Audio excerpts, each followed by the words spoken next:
and still more speed. The breathtaking speed of the past is just poking along today.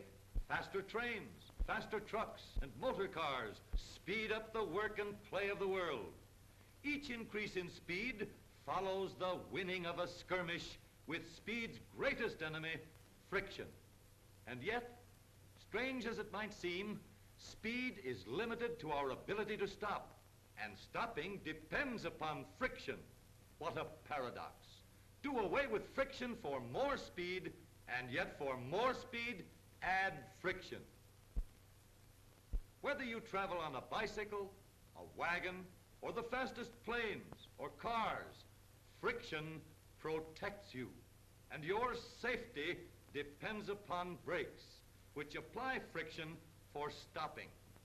In modern busy traffic, on congested city streets, on the crowded highway, or in speeding along on the straight open stretches, the safety of men, women, and children depends upon brakes.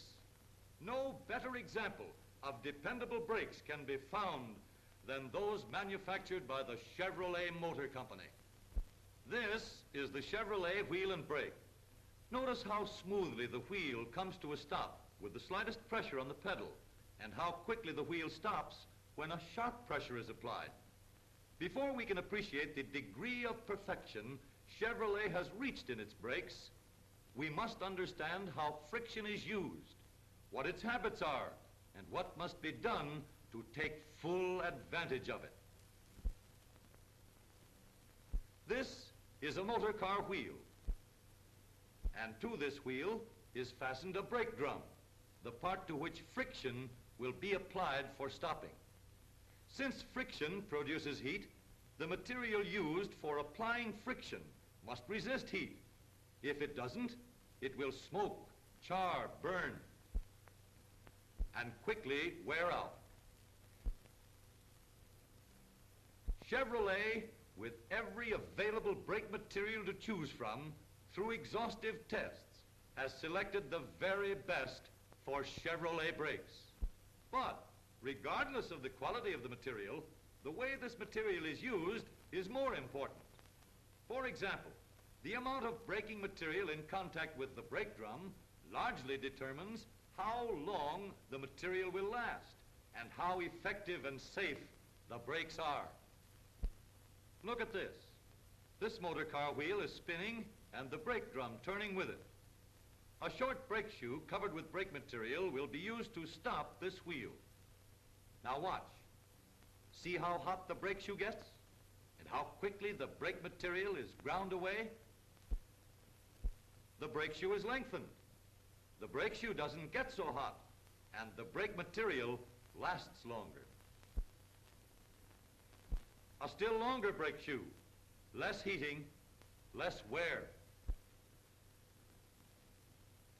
And now, almost half of the drum is covered with friction-producing brake material, and the wheel is brought to a stop with very little heat or wear. It is a simple matter to see that the effectiveness of brakes and their durability depend to a large extent upon the amount of braking material in contact with the revolving brake drum. And the amount of braking material in contact with the brake drum not only depends upon the length and number of the shoes, but upon the diameter and the width of the brake drum.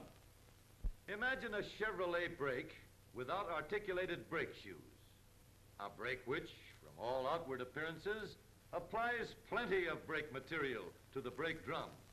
But notice this, the ends of the brake shoes are fastened to fixed pivots. Watch, as they move about these fixed points, that the end of the shoe moves farther than the part nearer the pivot. As long as the surface of the brake forms a perfect circle, and as long as the pivot is located in exactly the right place, then all the brake material will contact the brake drum. But you can't use the brakes without making heat, and heat changes the shape of the brake shoe. See, this shoe doesn't fit the drum anymore. The rigid pivot won't let it, so only part of the brake material contacts the brake drum, and the part that does wears down first. When the brake shoe cools off, then here's what you get. Now only the ends of the brake shoes touch the drum, and only parts of the braking material are in contact with the drum. This is a Chevrolet wheel and its large brake drum, 12 inches in diameter. These are Chevrolet brake shoes. Notice how long they are, how much of the inside surface of the brake drum they cover. But even more important, notice how these shoes are supported. Instead of a single pivot for each shoe swings on a link with 2 pivots each. Notice, too, that each shoe can move as it wants to and should within the circle of the brake drum. There is nothing to prevent each shoe from exactly fitting the brake drum, whether it's hot or cold. Now notice that this simple little piece, as it turns, spreads the outer ends of the shoes apart. As the brake operates, every square inch of braking material hugs the brake drum.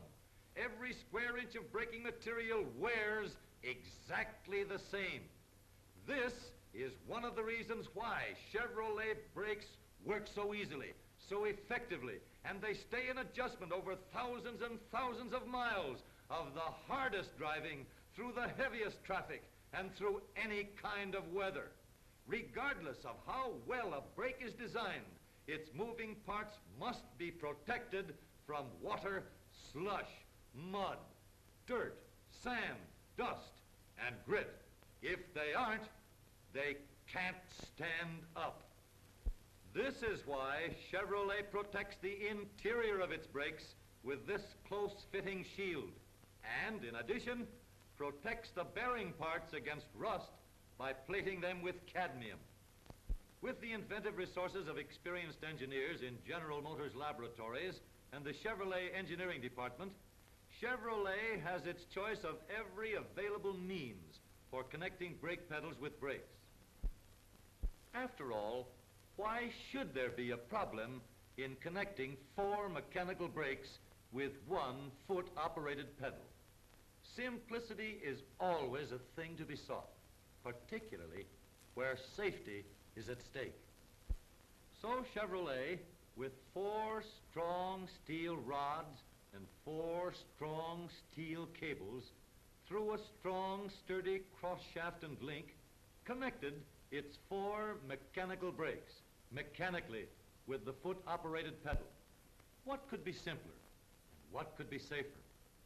A 300-pound man standing on a Chevrolet brake pedal could not even spring a single part in the entire brake system. And the reason is simple. The steel cables are of the same material used to lift heavy freight elevators, for operating steam shovels, and for supporting suspension bridges. In fact, here's an entire Chevrolet car hanging on just one of Chevrolet's brake control cables.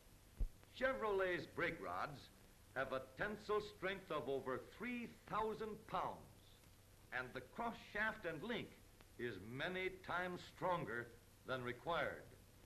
Is it any wonder that Chevrolet owners speed along without any thought of brakes? The heaviest of traffic doesn't faze them, for they know from experience that their cable-controlled, all-mechanical brakes are on the job every instant, ready for any emergency. At the slightest push on the foot pedal, smooth, safe brakes that stay in adjustment for thousands of miles of safe travel.